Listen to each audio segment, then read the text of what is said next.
Сәлем баршаңызға. Бүгін сіздермен өте оңай жолмен дайындалатын винегрет салатын дайындап үйрететін боламын. Әрі ерекше дәм беретін құпиясымен бөлісетін боламын. Бізге ең алдымен қайнатылған, ұсақтап туралған қызылшамыз керек болады.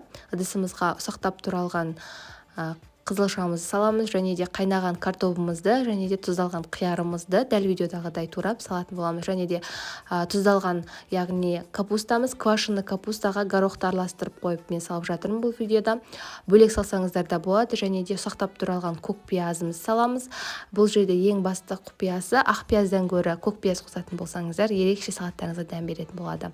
Және де дәміне қарай тұз, және де растительный масса қосаңыздар да болады. Мен бұл жерде оливковое масланы қолдандым, өйткені ағзаға пайдалы, білесіздер.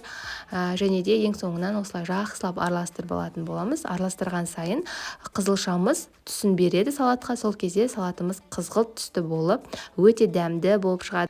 Көбінесе адамдар бұны қысқы салат деп атайды, сондықтан қыстың күні көбірек жасап жейді адамдар. Міндетті түрде жасап көріңіздер. Өте дәмді, өте сапалы салаттардың бірі, және де дұрыс тамақтану кезінде де осы салаттарды берсеңіздер, адамдарға өте сіңімді болып шығады. Денсаулыққа өте пайдалы салаттар. Осымен біздің салатымыз дайын. Сіздермен бірге болған Айпана. Назарларыңызға рахмет. Менің каналыма тіркеліп, мені қолдап кетіңіздер, және де алда шығатын видеоларымды өткізіп алмас үшін қоңыраушаны басып кетіңіздер.